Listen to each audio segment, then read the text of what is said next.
Hi, I'm Unruly with Unruly Anime. This is my recap for the anime Shangri-La Frontier.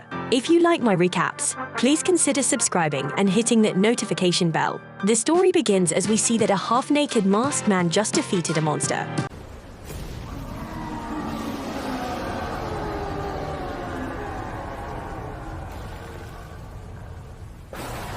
A creepy girl that probably had a few too many energy drinks watches nearby and celebrates that the Dark Lord was defeated. The wrestling-looking guy proudly watches as the beast vanishes and the sun emerges from behind the clouds. His name is Sunraku, and the weird girl once again praises the warrior. She points out how it's been a long, hard journey, and Sunraku couldn't agree more. Sunraku then surprisingly takes to the sky and reveals that it's time for Faeria to go with the Dark Lord.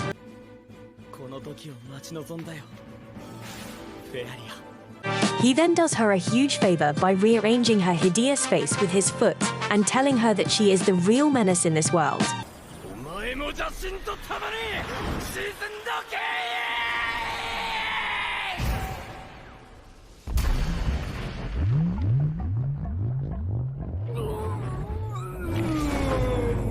We see that Sunraku was actually in a game. He proudly proclaims that he finally beat it and also managed to get revenge for everything that Gargoyle put him through.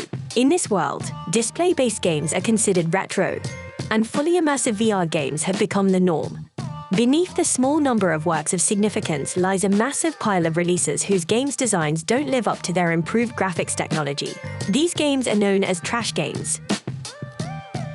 Although most people rightfully despise trash games, there are those who gleefully seek them out.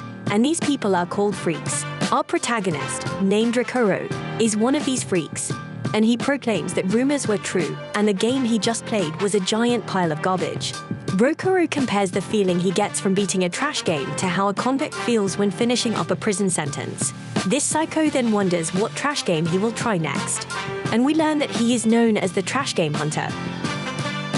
When he heads downstairs, we learn that his mom is kind of a weirdo too, as Rakuro tells her that one of her butterflies got out. At school, some random girl stalks Rakuro and practices what she plans to say to him. She decides to ask about video games and waits for the perfect moment, but some other kid beats her to it at a game shop. The owner, named Mana, hopes that the summer vacation will help bring her more business. Rakuro's stalker named Ray arrives at the shop. Mana knows exactly why she is there, but tells Ray that Rakuro isn't there today. Ray is too shy to admit it, but Mana points out how nice it must be to be young and in love. Mana explains that Rakuro has been busy trying to crack an extra special trash game, so he hasn't been there in a while. She shows her a game called Faeria Chronicle Online and states that it's a legendary trash game. All the allies in the game have terrible AI enemy attack patterns that don't make any sense, and there are an absurd number of bugs in the code. The game is also extremely hard. Serious skills are needed just to beat the first boss, so it has caused tons of players to rage out of control, throwing their headsets like lunatic degenerates. On top of all that, she has also heard that players have to fight the final boss in boy shorts and a mask. Just then, Rakuro arrives, looking for any new trash games that might have come out. He makes his way to the counter, and we learn that Ray is an absolute coward as she instantly disappears. Main is shocked to see him there, and Rakuro proudly announces that he beat the Faeria Chronicle Online. Ray watches from around the corner like the stalker she is, and hears Rakuro explaining that the game was a spectacular pile of garbage. The worst part about it was the female leader, Faeria. She's the cause of pretty much every problem he ran into on the journey. She makes every situation worse and gets villagers and party members killed. She also never suffered any consequences for anything, since she would always find a way to blame it all on the last boss, even though the boss didn't do anything and she was a problem all along. Rakuro continues to trash the trash game as he explains that if he ever gave Faeria even the tiniest little shove to vent his annoyance, she would just get upset. She would not go with them anywhere and refuse to move the story along. The autosave would lock him into the state of affairs, and it would take 3 hours to get back into the cycle's good graces. Mana is surprised that he didn't just give up, which makes sense since he would be able to get an actual life. But he explains that that's how they get you. In the 3 minutes between beating the final boss and before the credits start rolling, you can beat the snot out of the crazy girl without fear of retaliation. Rakuro points out the irony. Since the more a fairy annoys you, the more determined you become to brave all the garbage to experience the 3 minutes of heaven. This guy clearly takes trash games way too seriously, as he states that when that moment of bliss finally comes, it's as if all his frustrations are wiped away. In that moment, he felt like he understood why he was put on this earth. For some reason, Ray is smiling like a creep while hearing this, and Rakuro explains that the trash game was too good. Now he can't think of what to follow it up with. Mana comes up with the absurd idea of not playing a trash game for once. She explains that experiencing the lows in life can help you appreciate the highs, but the reverse is also true. Mana then introduces him to Shangri-La Frontier, the fully immersive VR game with over 30 million players. She continues to convince him and gives Ray a not-so-subtle wink for some reason. She explains that it can be fun to try things designed for mass appeal now and then, and Rakuro seems to give it some serious thought. Back home, we find that Rakuro's dedication to his gaming experience reaches dangerously high nerd levels. As he studies the history of the game, he finds that Shangri-La Frontier aka SLF went on the market less than a year ago, and it set a Guinness World Record for simultaneous player logins. The concept is that a colony fleet that came from space died out, but not before leaving a new society behind. Thousands of years later, the PCs are living their lives at roughly medieval tech levels. This piques his interest, as it's a setup that allows for effortless inclusion of sci-fi elements. Rakuro seems to be getting convinced, since unlike Faeria, which is so bad that haters find themselves desperately searching for redeeming features, this game is so beloved that its few haters are completely drowned out by tens of thousands of fans. RockRoll puts down his gamer fuel and decides to try the game out. We then learn a bit about the company that made the game, called Utopia Entertainment Software. It was founded by the genius programmer Tsukuyo Sakuri, who developed a fully immersive VR game system. It's a leader in the fields of software development, hardware, and internet service provision. Rakuro puts on his virtual reality headset and wonders how long it's been since he played something that wasn't trash. The game begins with character creation, and Rakuro is amazed by how many options there are for classes. He chooses a twin-blade mercenary for its flexibility, and then moves on to Origin. He reads that Wanderers build defense slowly but get bonuses to luck, lock effects, critical chance, and item drop rate. So he decides to go with that. Things begin to get really exciting when he finds out how many options there are for character customization, as it allows him to even change race and body type. He makes some really strange noises as he gets a bit too excited, and he reminds himself to calm down. Rakuro realizes that he has been so poisoned by trash games that he is now getting blown away by silly, small stuff. Seemingly forgetting about what he just said, Rakuro excitedly states that it's time to go hardcore on character design for the first time in forever. We then surprisingly see that his finished character design looks a bit strange, but it at least saves us the pain of having to look at his U-face. He is not to be mistaken for a half-naked furry, since he actually has a very good reason for doing this. We learn that his playstyle consists of ignoring armor in favor of getting the best weapons possible. These weapons are costly, of course, but in SLF, amazingly, you're given the option to sell your starter equipment during character creation, and you can make quite a profit. Rakuro thankfully wanted to hide his face, and the only option was the dumb-looking bird mask. He had no choice, as it would be pretty awkward for him to play half-naked if everyone could see his face. Rakuro is the type of player who uses the same name in every game he plays, so he inputs the name Sunraku. He lays down on his bed and finally enters the game. Rakuro skips right past the prologue because who actually cares? He arrives in the world of the god-tier game to find one of his kind. It flies away, and Rakuro is immediately impressed since moving around feels pretty much like real life. He tests everything by riding and climbing through the area, and he points out how much better everything feels compared to the game with a disgustingly hideous skull in it.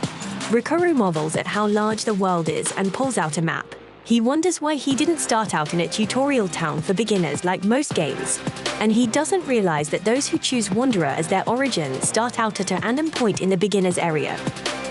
He decides to head to the starting town, but once again admires how good the controls feel. He checks his stats and acknowledges that his low defense is because of his half-nakedness, but he hopes that his high luck stat will make up for it. Just then, he's surprised to be attacked so soon as he encounters a goblin. Rakuro refuses to be a half-naked coward and decides that it's time to see what the game's combat engine is made of. The brave little goblin initiates the fight, but probably regrets all his life decisions as Rakuro uses a powerful attack to slice him in half. Rakuro impresses himself but acknowledges that that goblin was just a scrub enemy in the intro. It does level him up though, and he sees that its axe can be dual-wielded. Something moves in some bushes nearby, and Rakuro thinks about how there's a lot to learn in the game, like monster weaknesses, patterns, and item drops. He states that whether it's a trash game or god-tier game, everyone gets the feeling he's getting now. The elation of diving headfirst into a new world. It's something that can't be found in real life. His enemy finally emerges from the bushes.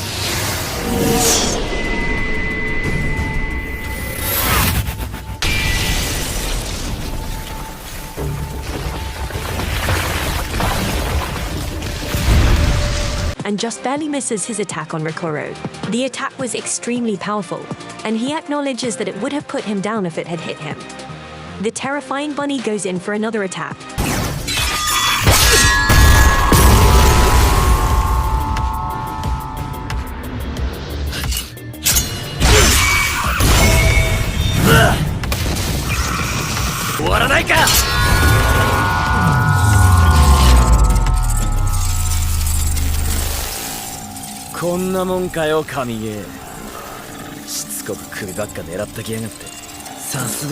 But this time Rakuro blocks it, and he counters while landing a critical hit.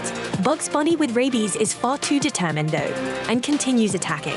Rakuro is disappointed with what this game has to offer, and we see that he has pierced the bunny. He explains that the bunny just kept going for his neck, so it was far too easy to figure out how to counter it.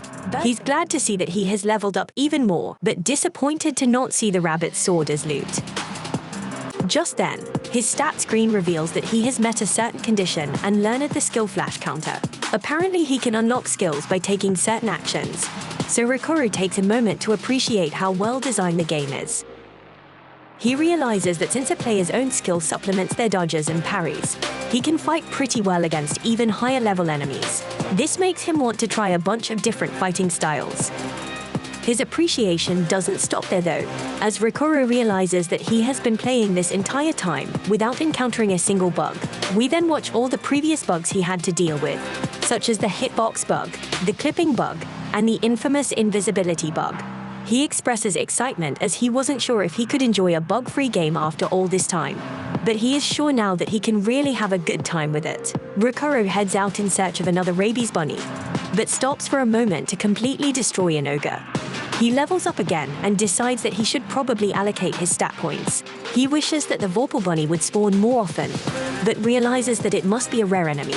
He still managed to kill 50 of them and get his sweet-looking dual swords. He also learned some new skills, but states that only one of them is worth using. Rakuro decides to move forward, though, since he's not going to gain any more levels with the scrub tier monsters around there. He has strayed too far away from the starter town, but he sees that he's close to another town aptly named Secondville. He makes his way there, but sees that a snake with ponytails is blocking a bridge. Rakuro's relieved to finally have a real challenge and prepares to fight the stylish serpent. Don't let the poor hair design fool you. This piece is actually very powerful, as it is the area boss that is meant to be fought by a party.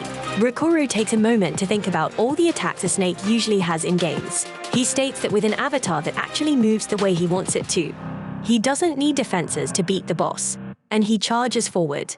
He demands that the game give him something exciting, and we see that Rakuro is enjoying himself quite a bit. At the exit of a nearby town, several people look at something in amazement. Their jaws drop, and we see that it's someone wearing gigantic armor. This is the starting town's first year. The townspeople see that this person has high-level equipment and a crest from an achievement-focused plan. The clueless bunch wonders what someone like that is doing there, and we can tell by the voice that it's a girl. She checks all the names of the people in front of her and reminds herself that Rakuro gives all his characters the same name. He isn't there, which is strange since all starting players come in their first year. Back in real life, we see that the Rakuro stalker knows no bounds, as it was her looking for him in the game.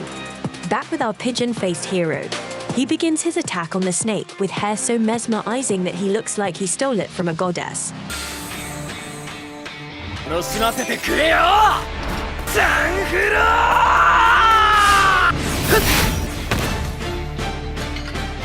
If Rakuro decides to watch its patterns and dodges a few of its attacks, the genius gamer determines that it's still a boss for beginners. Its movements are easy to read, and it won't have any instant kill moves.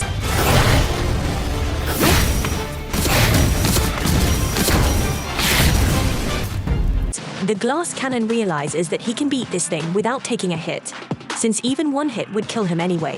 Rakuro masterfully dodges another attack, but his weapon shatters. He knew its durability was getting low, but he couldn't believe it just broke on the first hit.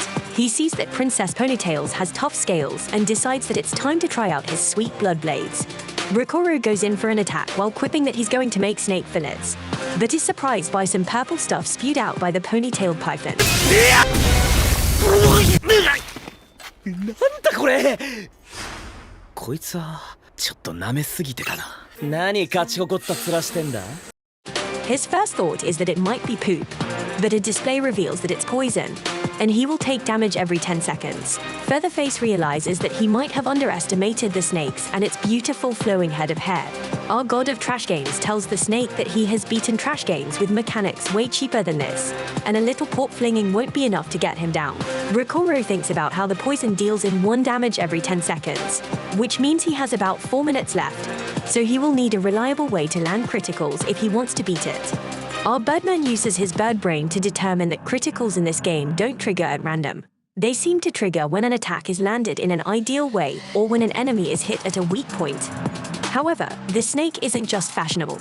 Its body is covered in super tough scales, so he concludes that its weak point has to be its head. This snake, super protective of its stylish hair, blocks his attack, making Rakuro realize that landing an attack on its head won't be easy. Instead, he decides to make his own weak point and uses the move Screw Pierce to pierce its body. He continues to attack the hole he made, and this absolute god gamer states that the defensive properties of a wounded section change, allowing criticals to trigger there. The snake dramatically screams in pain, his beautiful head of hair flowing through the wind like it's in a shampoo commercial. Rakuro hacks away as his time is running out, but he has no clue how much HP the snake has and isn't sure if he will make it. He is pushed back, and Rakuro now realizes that beating trash games online made him pretty cocky. When he initially entered this mass appeal game for casuals, this cocky peacock thought that he would be able to hit things easily and wouldn't have to use recovery items. He was just being arrogant, and the snake consumed him. Rakuro isn't done yet and uses his flash counter move.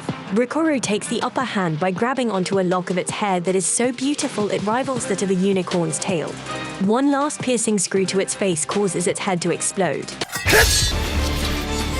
Flash counter! 簡単に食えると思うなよ。クソぶちまけたツケは払ってもらう。ピアス And we say goodbye to the hair salon loving serpent. Rakuro couldn't be happier as he leveled up after defeating the old poop snake. His loot is good enough to fetch a good price, but he notices that his health is still dropping. He has no time to distribute his attribution points and just dumps it all into stamina and agility. The bird starts to fly back to town to buy an antidote, but realizes he doesn't know where the shops are and is certain he won't make it in time. He can't even register his respawn point since he doesn't know where the ends are yet.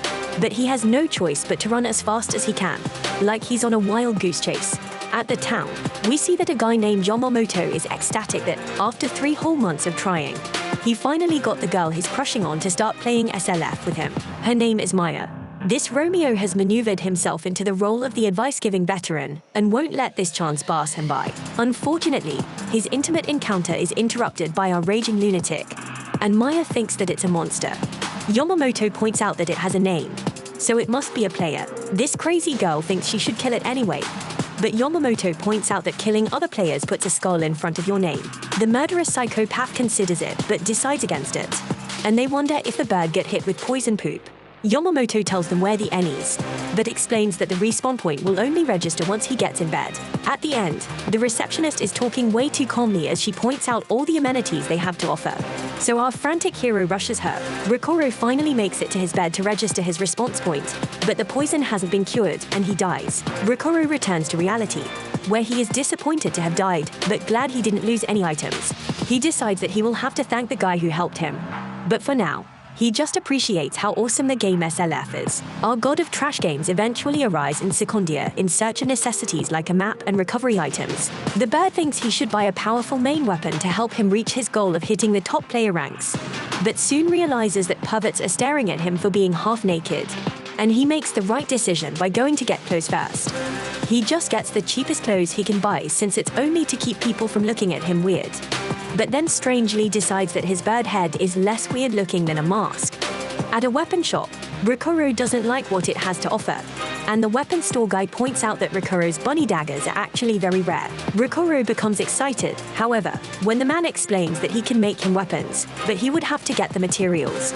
Our little pigeon wastes no time and instantly heads to an area with plenty of ore. However, he gets his feathers all flustered, as he just ends up mining stone after stone. He is frustrated since he has been swinging his pickaxe for at least 30 minutes, but only has 2 of the 6 pieces of ore he needs. As if he didn't have enough to worry about with all the mud and a heavy pickaxe, an annoying frog appears to do what frogs do. This poor frog messed with the wrong bird. This little frog swims in the mud like it thinks it's swimming in the Olympics, and it has its innocent little heart set on first place. Rakuro thought they could coexist since it wasn't that dangerous, but he determined that the frog clearly wanted to be turned into materials. His attack knocks the innocent little frog back, so he goes in to finish it off. He knows that the frog has slash resistance since his suit is made from its skin, and decides that he can only use bludgeon and piercing attacks. His axe is perfect for this, but his feathers get all ruffled again when he realizes that the marsh's mud slows down a player's movement significantly. The poor little frog meets its demise at the hand of our beak-faced hero, but it was so easy for him that it didn't even cheer him up. Rakuro notices that more new players have been showing up lately because of summer break, and determines that he must beat everyone in the race for materials. Afterwards, Rakuro amazes the shop owner with all his ore. He is told that one of the pieces is really special and has 2 blades made from it. After some time, they're ready, and he finds out that they are god-tier weapons. This very helpful blacksmith states that doing something called raising a weapon is very important. Raising turns out to just mean upgrading, but it's the term used by blacksmiths who take their job way too seriously and think of the weapons they make as their children. All Rakuro can think about is how the blacksmith is an NPC, but his speech and mannerisms are amazing. The NPC tells them not to leave town and to wear armor like he has while it's dark, since nocturnal animals are dangerous. Little does he know our crazy bird friend is up to the challenge and plans to use those dangerous nocturnal animals to break in his new weapons and pull on some more levels. Back at the bridge, we see that the snake has risen from the ashes like a phoenix, with its hair more dazzling than 1,000 suns. Unfortunately, it is met by a powerful attack from Rei, who continues her search for Rakuro. This stalker detective searched the entire beginner's area for him, but determined that he must have defeated the snake without stopping by town, and is now in Second Dale.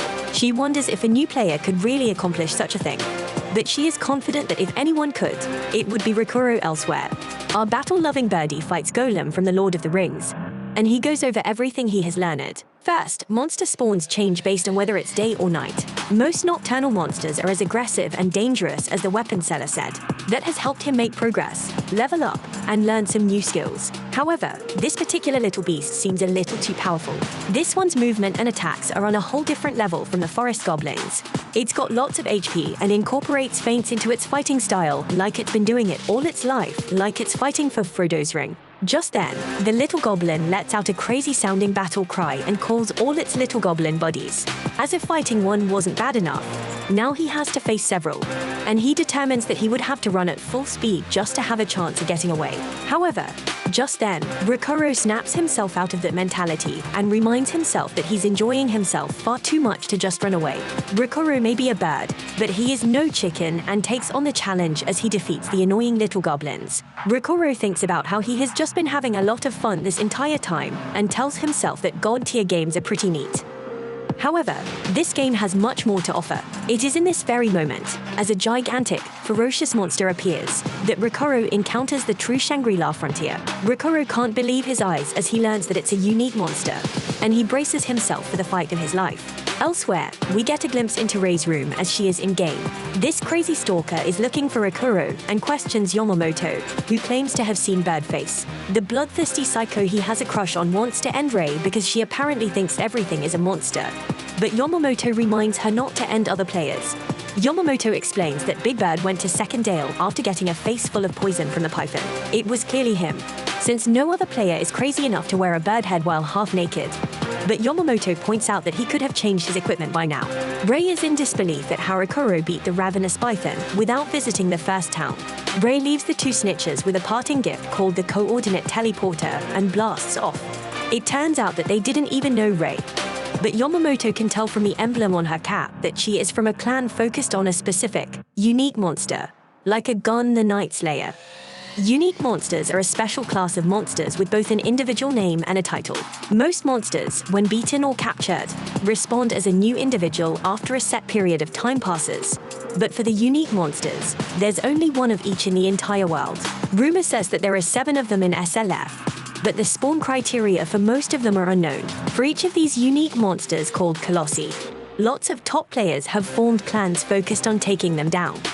These Colossi are very rare, but the real issue is how abnormally strong they are. It's been an entire year since the game started, but even with a player base of over 30 million, not one person has managed to defeat a single unique monster. With Rakuro, we see that he has encountered one of these impossibly strong Colossi. He learns that it's a unique monster, like a gun, the Night Slayer. Rakuro thinks about how the little goblins he was fighting earlier were pretty tough. But this unique monster blew them away with just one attack. All he can do is stare at the ferocious beast, as he is certain that getting hit by just one of its attacks will end his life. The giant wolf thing isn't satisfied with just standing there, and it initiates its attack.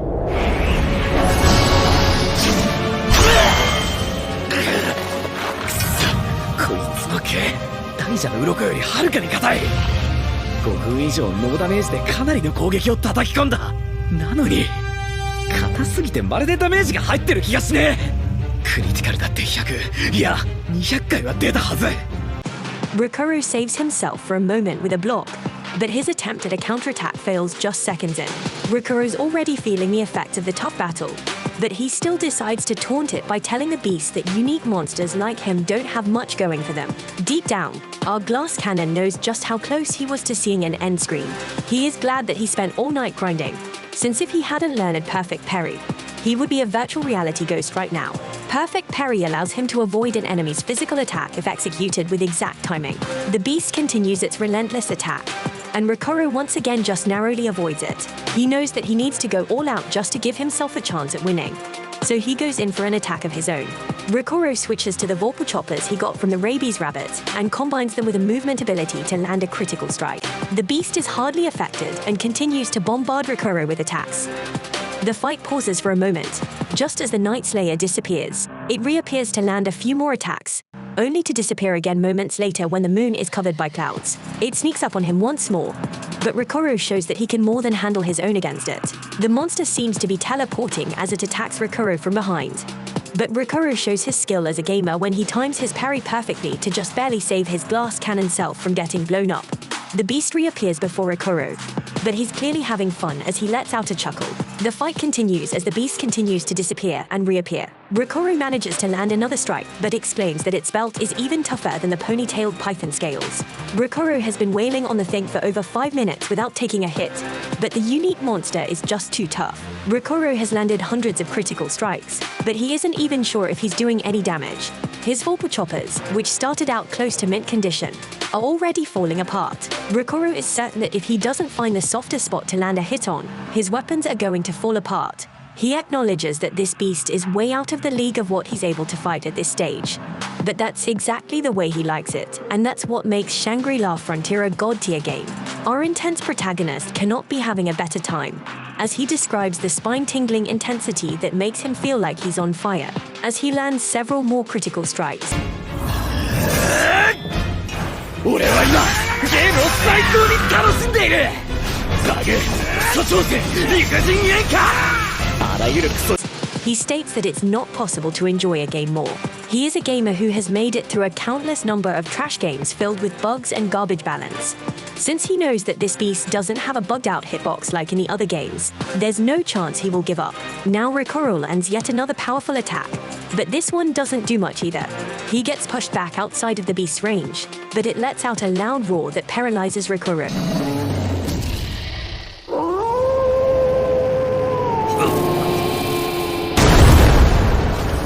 方向体が動かない。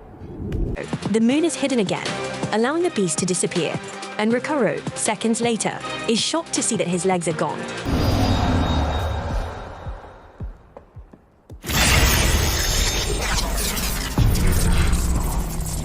今何をされた？何を食らったんだ？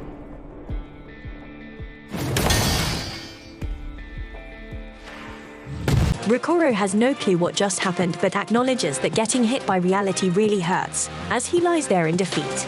He points out that harsh reality. He is not going to suddenly learn an awesome new skill or get saved by a run-in from some mysterious high-level player. Nothing cinematic like that is going to happen. He realizes that that isn't completely true, as somehow, after a hit like that, he still has 1 health point left, and that has to be a miracle. He compliments the unique monster for being absurdly strong, but points out that that absurdity was intentionally coded into him. The beast is exactly as strong as its creators wanted it to be. This means that it's a beatable absurdity. It's at this very moment that Rakuro has made his decision. He no longer cares about the game's final boss or even the story. It might not be in this moment, but someday he vows that he will beat the unique monster. Rakuro speaks directly to Rikugan, the Night Slayer, and tells him to make sure that no one else beats it before he does. The ferocious monster finishes the それまで絶対に誰にも倒されるなよ。野衆の硫化音。 off.